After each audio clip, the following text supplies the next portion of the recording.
నమస్తే, welcome to Sakshi. Rayalaseema lift irrigation సాధన కోసం వైఎస్ఆర్సీపీ పోరును ఉధృతం చేసింది. అందులో భాగంగా ఆ పార్టీ శుక్రవారం అనంతపురంలో నిర్వహించిన రౌండ్ టేబుల్ సమావేశంలో వైఎస్ఆర్సీపీ నేతలు చంద్రబాబు తీరుపై నిప్పులు చెరిగారు. చంద్రబాబుకి రైతుల కష్టాలు పట్టవని, రాయలసీమ అంటే మొదటి నుంచి ఆయనకు చులకనేనని విరుచుకుపడ్డారు. రాయలసీమ లిస్ట్ ఇరిగేషన్ ప్రాజెక్టు పనులు అర్ధాంతరంగా నిలిపేయడం వెనుక పెద్ద కుట్ర ఉందని వైఎస్ఆర్ కాంగ్రెస్ పార్టీ జిల్లా అధ్యక్షుడు మాజీ ఎమ్మెల్యే అనంత వెంకట్రామిరెడ్డి ఆరోపించారు.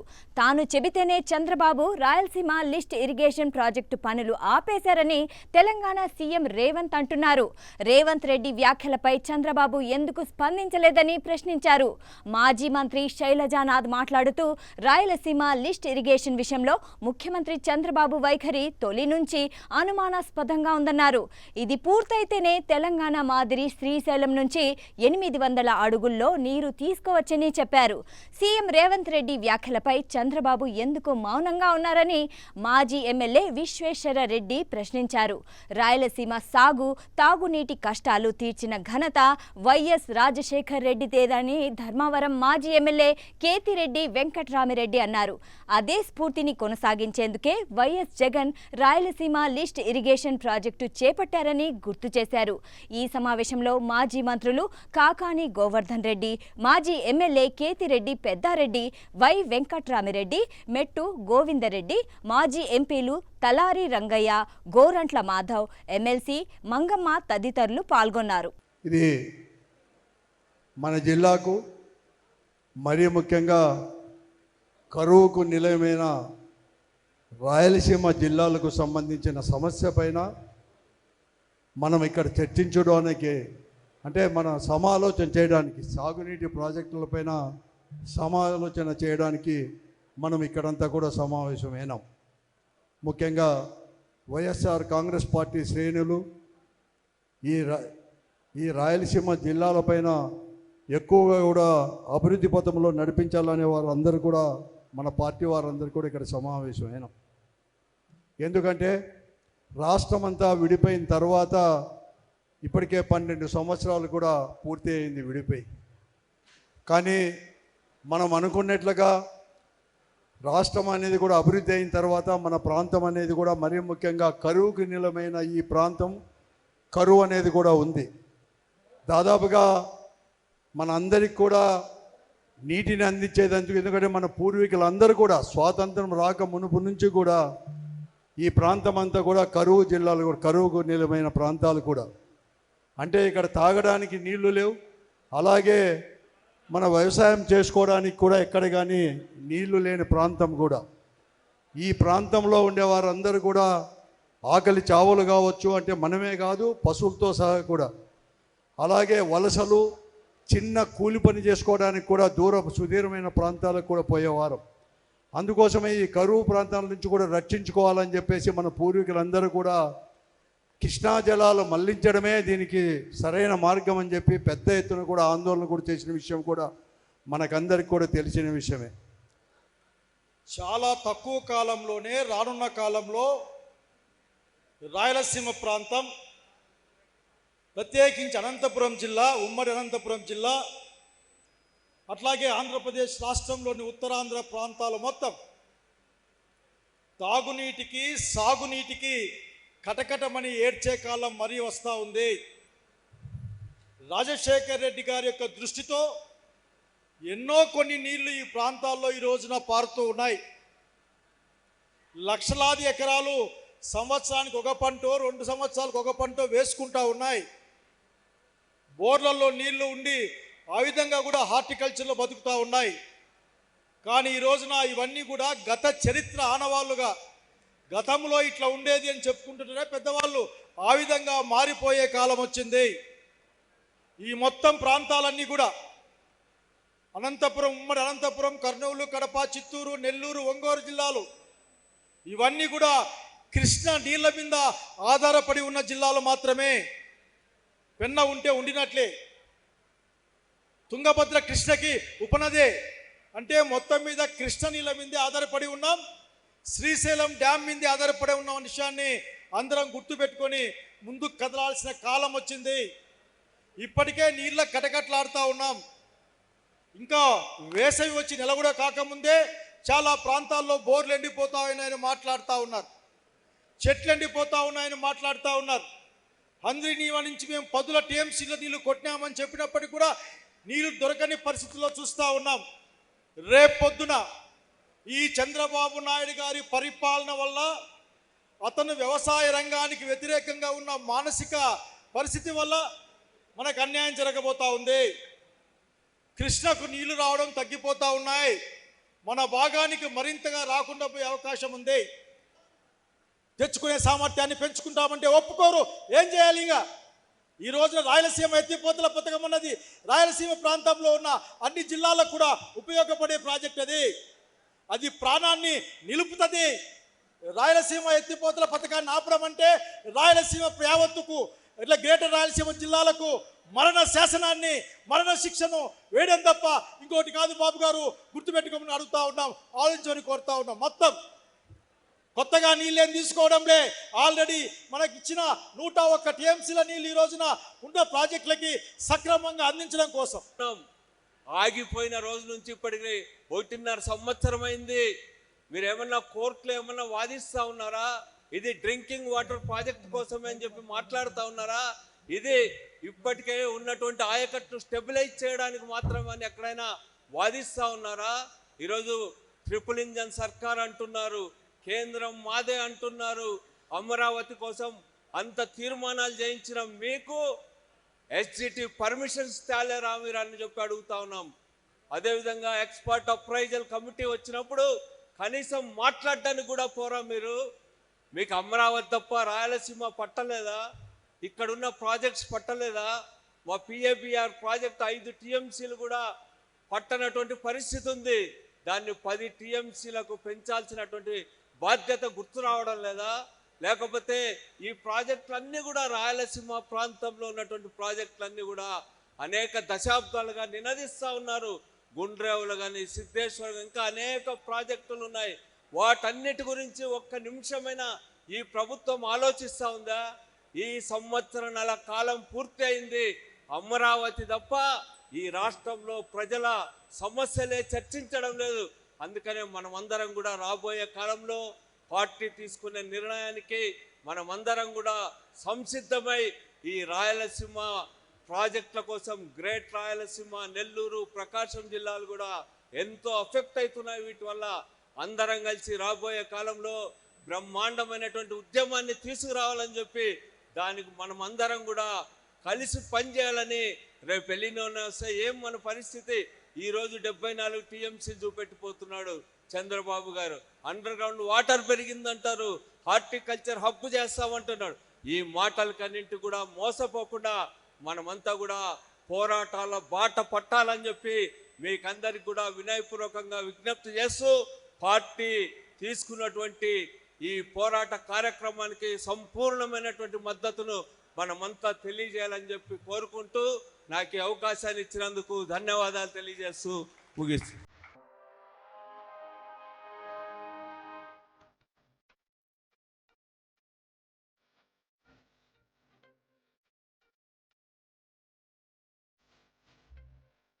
అచ్చెన్నాయుడు నోరు అదుపులో పెట్టుకోకపోతే తగిన మూల్యం చెల్లించుకుంటామని ఆంధ్రప్రదేశ్ మాజీ స్పీకర్ తమ్మినేని సీతారాం హెచ్చరించారు.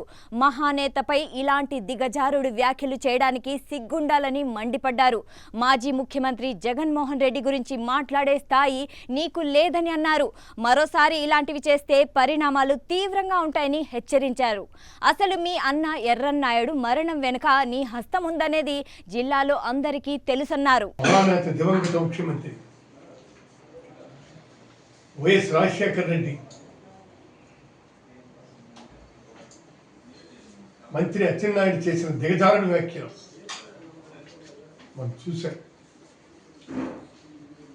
అసలు ఆయనకి ఏం తెలుసు? చనిపోయిన వ్యక్తిపై ఇలాంటి దిగజారుడు వ్యాఖ్యలు చేయటానికి సిగ్గుండాలి. ఇంకెవరి మీద అన్నా ఉంటే అర్థం ఉంది. ఈయన రాజశేఖర రెడ్డి గారి మీద నువ్వు అనుచిత వ్యాఖ్యలు చేశావంటే దాన్ని ఏమనుకోవాలని చెప్పారు.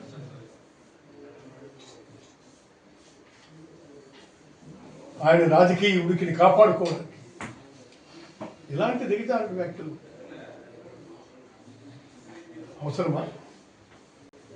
మేము అడుగుతున్నాం. కాబట్టి ఎట్టి పరిస్థితుల్లోనూ కూడా ఇలాంటి దిగజారుడు వ్యాఖ్యలు మరొకసారి చేస్తే చాలా సీరియస్గా రిప్లికేషన్స్ ఉంటాయని చెప్పి నేను హెచ్చరిస్తున్నాను.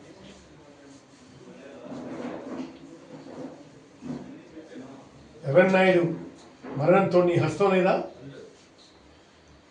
ఆ రోజే అన్నారు చాలామంది. మొట్టమొదటిసారిగా ఇక్కడ పెట్టారు.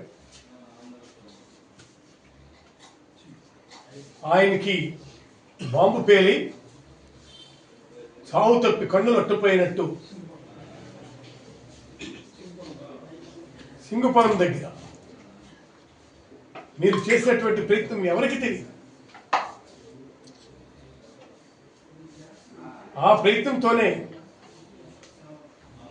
ఆయన నేరుగా తెచ్చి ఇంట్లో వేశారు. సరే, ఆయన మరణించడానికి నీ హస్తం ఉందని చెప్పి there is a wider now. చాలా పెద్ద ఎత్తున చెబుతున్నారు. ఆ పెద్ద ఎత్తున చెబుతున్నటువంటి వాటిల్ని నువ్వు అది కాదని చెప్పి ఖండించు.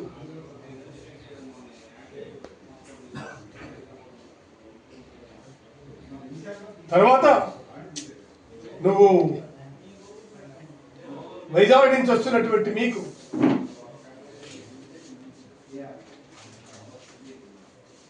ఖచ్చితమైనటువంటి లారీ యాక్సిడెంట్ చేశారు.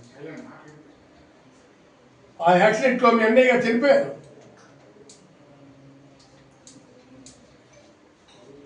దాన్ని మీరు ఖచ్చితంగా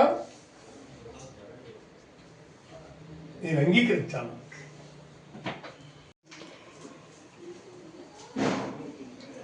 మాజీ సీఎం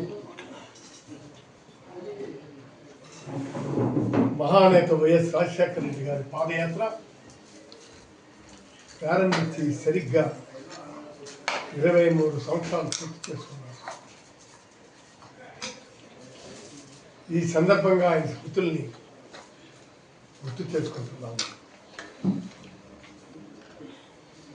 ఆ పాదయాత్ర రాష్ట్ర చరిత్ర గతులను మార్చింది. ఆ పాదయాత్ర రాష్ట్ర చరిత్రలో ఒక అద్భుత కథనంగా మిగిలింది.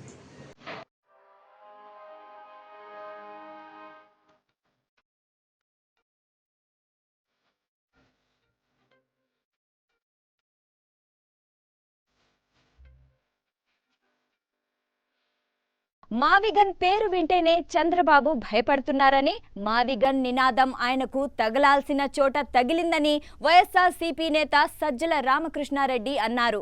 అందుకే ఆ పార్టీ నేతలు ఇష్టానుసారంగా మాట్లాడుతున్నారని మండిపడ్డారు. మావిగన్ను ప్రజలు స్వాగతించారని, కావాలనుకుంటే చంద్రబాబు ఏ పేరైనా పెట్టుకోవచ్చని చెప్పారు. జగన్మోహన్ రెడ్డి ప్రతిపాదనపై పూర్తి స్థాయిలో చర్చ జరుగుతుందని, ఈ ప్రతిపాదన సహేతుకంగా ఉందని ప్రజలంటున్నారని చెప్పారు. రాజధాని ప్రాంతానికి వైఎస్ఆర్సీపీ వ్యతిరేకం అన్న చంద్రబాబు సృష్టించిన కృత్రిమ భావనను మావిగన్ బద్దలు చేసిందని స్పష్టం చేశారు. మావిగన్ నుంచి ప్రజల్ని తప్పుదోవ పట్టించడానికే మహానేత వైఎస్ఆర్ గారిని ఇందులోకి లాగారని మండిపడ్డారు. కోర్టుల ద్వారా తెచ్చిన చెక్కుల వల్లే 3 రాజధానుల నిర్ణయం ఆగిందన్నారు. చంద్రబాబు విశాఖపట్నం, కర్నూలుకు వ్యతిరేకమని గతంలో చెప్పారని, ఇప్పుడు మచిలీపట్నం, విజయవాడ, గుంటూరుకు వ్యతిరేకమని నిరూపించుకున్నారని అన్నారు. కేవలం అమరావతిలో కాంట్రాక్టుల కోసమే చంద్రబాబు ఆరాటపడుతున్నారని, చివరకు అమరావతి ప్రాంత ప్రజల్ని కూడా త్రిశంకు స్వర్గంలో పెట్టారని విమర్శించారు. చంద్రబాబు చెబుతున్న ప్రాంతంలో రాజధాని 30 నుంచి 40 ఏళ్లు అయినా పూర్తి కాలేదన్నారు. దీనికి నవరాయపూరే ఉదాహరణ అని గుర్తు చేశారు. నవరాయపూర్లో బిల్డింగులున్నా జనం లేరని, చంద్రబాబు లెక్కల ప్రకారమే అమరావతి 2 నుంచి 3 లక్షల కోట్లు కావాలని చెప్పారు. అదే మావిగన్ కైతే పెద్దగా నిధులు అవసరం లేదన్నారు. అంటున్నారు కదా, ఆ రోజుకు సంబంధించినంత వరకు ఎందుకన్నామని నేను ఇంతకుముందు చెప్పాను. ఈ రోజైనా, ఆ రోజైనా, రేపైనా రాష్ట్ర వనరులను ఎంత వీలైతే అంత ప్రొటెక్ట్ చేసుకోవడం, రాష్ట్రానికి వచ్చే ఆదాయాన్ని జుడిషియస్ రియల్ ఏదైతే అవసరమో డెవలప్మెంట్కు, వెల్ఫేర్కు, దానికి ఫిల్ఫరేజ్ లేకుండా ఇచ్చేయడం, రాష్ట్రం సర్వతోముఖంగా అభివృద్ధి చెందేట్టు చూడడం, ఓ బ్రహ్మాండమైన గర్వంగా చెప్పుకోగలిగిన ఒక క్యాపిటల్ను కూడా అందులో భాగంగా కలిగి ఉండడం, దాంట్లో తప్పు లేదు. అదే కావాల్సింది కూడా. జగన్మోహన్ రెడ్డి గారు చెప్తున్నది ఆ సొల్యూషన్. ఆ రోజు చెప్పిన దానికి రీజన్ నేను ఇంతకుముందు చెప్పాను. ఆ రోజైనా ఈ రోజైనా రేపైనా చంద్రబాబు నాయుడు గారు పెట్టే ఖర్చుతో ఆయన ఎక్కడి నుంచి ఆ అప్పులు ఇప్పుడు పుట్టడం కూడా ఇమ్మీడియట్ అసాధ్యం. ఇంక వచ్చినవన్నీ డైవర్ట్ చేసుకుంటూ ఆయన పోయినా ఆ 2 లక్షల కోట్లో 3 లక్షల కోట్లో అది తీసుకొచ్చి పెట్టినా అది నెక్స్ట్ 10 ఏళ్ళు 20 ఏళ్ళు పూర్తి కావడం అసాధ్యం. అంతవరకు రాజధాని ఉండదు. సో ఏతావాత తేలేదంటే చంద్రబాబు నాయుడు ఆలోచనల ప్రకారం పోతే రాష్ట్రానికి రాజధాని అనేది ఉండదు. కానీ రాష్ట్రం అప్పుల ఊబిలో మరింత లోతుగా కూరుకుపోవడానికి అది దోహదపడుతుంది. చంద్రబాబు నాయుడు గారు కానీ ఆయన కోటరీ కానీ వ్యక్తిగతంగా ఇంకా కుబేరులు కావడానికి తోడ్పడవచ్చు. That's different issue. అందువల్లనే జగన్మోహన్ రెడ్డి గారు ఇది వద్దు, అక్కడ వైజాగ్ అన్నది ఆ రోజు అన్నది. వైజాగ్ మళ్ళీ చెప్తున్నాం. వైజాగ్ అనేది ఆ రోజు అన్నారు, ఈరోజు కూడా అనొచ్చు. ఎందుకు అనట్లేదంటే ఆ రోజు అన్నాము. అన్న తర్వాత చంద్రబాబు నాయుడు గారు తన బినామీలతోనూ వేరే వాళ్ళ ద్వారా కోర్టుకు పోయి టెక్నికల్ గ్రౌండ్స్ మీద వీటి మీద ఆపించినప్పుడు డిలే అయింది. లేకపోతే వెళ్ళిపోయేది. అప్పటికి అక్కడే లేదు. ఇక్కడ జ్యుడిషియల్ ఇది లెజిస్లేటివ్ క్యాపిటల్ ఇక్కడ ఉండేది. కర్నూలు కోర్టు జ్యుడిషియల్ క్యాపిటల్ ఉండేది.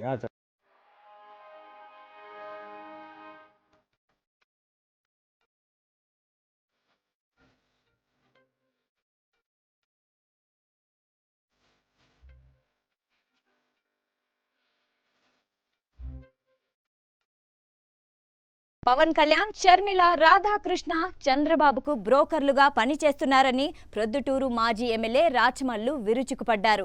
షర్మిల కూటమి ప్రభుత్వాన్ని విమర్శించకుండా చంద్రబాబు కోసం చిలక పలుకులు పలుకుతున్నారని మండిపడ్డారు. చంద్రబాబు మాట్లాడినప్పుడల్లా షర్మిల చిలకలాగా మారిపోతున్నారని అన్నారు.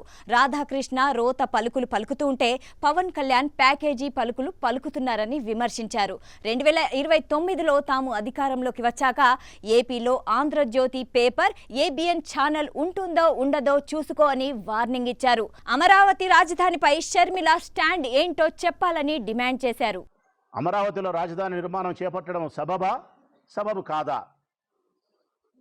మావిగన్ కరెక్ట్ కాకపోతే ఏది కరెక్టు? దోనకొండలో కట్టడం కరెక్టా? లేకపోతే అమరావతిని కట్టడం కరెక్టా? మావిగన్ కరెక్టా? లేకపోతే యాడ కరెక్టు?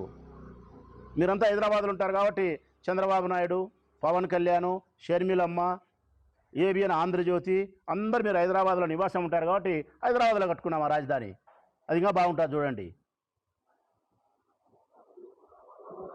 మావిగన్ ప్రతిపాదన కరెక్ట్ కాదు అన్నప్పుడు షర్మిలమ్మనైనా మరొకరినైనా అడుగుతా ఉన్నా నేను, ఏది కరెక్ట్ మీ ప్రతిపాదన? అమరావతి రాజధాని నిర్మాణంగా మీరు అంగీకరిస్తున్నారా? శివరామకృష్ణన్ కమిటీ తీర్మానం చేసిన తర్వాత కూడా ఇక్కడ వరదలతోనూ భూకంపాలతోనూ ఇది తరంగాదని చెప్పి మేధావులు చెప్పిన తర్వాత కూడా అధిక వ్యయంతో కూడిన శ్రమతో కూడిన నిర్మాణాలు చేపట్టాల్సి వస్తుంది. పునాదులు తీయాలంటే చాలా లోతుకు పోవాల్సి వస్తుంది. నీళ్లు పైనే ఊటపడతా ఉంది. మా మంగళగిరి మా మాజీ ఎమ్మెల్యే రామకృష్ణారెడ్డి చెప్తానంటాడు, యోగ్యత లేదని. మేధావులంతా చెప్తానంటారు. ఈ బుద్ధుడికి మీరు కట్టడాలు కట్టలేకపోతున్నారు. కారణం ఇప్పుడు వర్షాకాలం వస్తే నీళ్లు తోడుకుంటున్నారు. కారణం కంప చెట్లు కొట్టేసుకుంటున్నారు. ఇప్పటికీ కారణం ఈ కారణాలే. ఇంకా మీరు 100 ఏళ్ళు ఉండే మీరు ఆడ అమరావతి రాజధాని కట్టలేరు.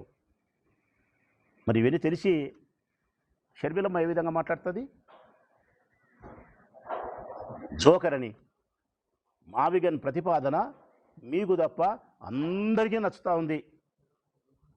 మీకు తప్ప చంద్రబాబు నాయుడు గారికి, చంద్రబాబు నాయుడు గారిని సపోర్ట్ చేసే వాళ్లకు జగను జోకరో కాదో కానీ అమ్మా తర్వాత మాట్లాడదాం జోకరా కాదా అనేది. కానీ చంద్రబాబు నాయుడుకు బ్రోకర్గా పనిచేసే వాళ్ళు చాలామంది ఉన్నారు. చంద్రబాబు నాయుడుకు చాలామంది బ్రోకర్లుగా పనిచేస్తున్నారు. ఏబిఎన్ రాధాకృష్ణ పనిచేస్తాడు, మీరు పనిచేస్తారు, పవన్ కళ్యాణ్ పనిచేస్తాడు. ఒక్కొక్కరి ఒక్కొక్కటి పలుకులు మీ తల్లి. నీ ఏమో శిలక పలుకులు ఆయన కోసం, చంద్రబాబు నాయుడు కోసం. ఈయన ఏమో ఏబిఎన్ రాధాకృష్ణ ఏమో రోత పలుకులు, ఆయన పవన్ కళ్యాణ్ ఏమో ప్యాకేజీ పలుకులు. ఎవరిని ఉద్ధరించేదానికి మీరు? నిజంగా షర్మిలమ్మ కాంగ్రెస్ పార్టీ అధ్యక్షురాలుగా నిజంగా ఆ బాధ్యతను స్వీకరించిన మనిషి అయితే ప్రజా సమస్యల గురించి ప్రస్తావించదా? ప్రజా సమస్యలను ప్రస్తావించదా? ఫీజు రీంబర్స్మెంట్ కట్టక పిల్లలు అల్లాడిపోతున్నారు. ఆరోగ్యశ్రీ పథకం నిలిపివేసి రోడ్లు ఎక్కినారు. ఎంతోమంది ప్రాణాలు పోగొట్టుకునే పరిస్థితి పేదవాళ్ళు ఉన్నారు. రైతుల కష్టాలతో విలవిలలాడుతూ ఉన్నారు. సంక్షేమ పథకాలు ఇయ్యక చంద్రబాబు నాయుడు మాట తప్పితే పేద మధ్యతరగతి వర్గాలకు సంబంధించిన మహిళలు ఇబ్బందులు పడుతూ ఉన్నారు. నిరుద్యోగులు ఉద్యోగం కల్పన లేక ఇబ్బంది పడుతున్నారు. ఉద్యోగస్తులు వారికి ఇచ్చిన హామీ నెరవేర్చక ఇబ్బంది పడుతున్నారు. ఇవి షర్మిలమ్మ ఈ రాష్ట్రంలో పరిపాలన చేస్తూ ఉండేది తెలుగుదేశం పార్టీ కూటమి ప్రభుత్వం అయితే ప్రజా సమస్యలు ప్రస్తావించి ప్రజా సమస్యల కోసం పరిష్కారం కోసం ఈ ప్రభుత్వాన్ని ఎండగట్టాల్సిన దూదేకినట్టు ఎక్కాల్సిన షర్మిలమ్మ అవి గాలికి వదిలేసి శిలక పలుకులు పలుకుతుంది చంద్రబాబు నాయుడు కోసం.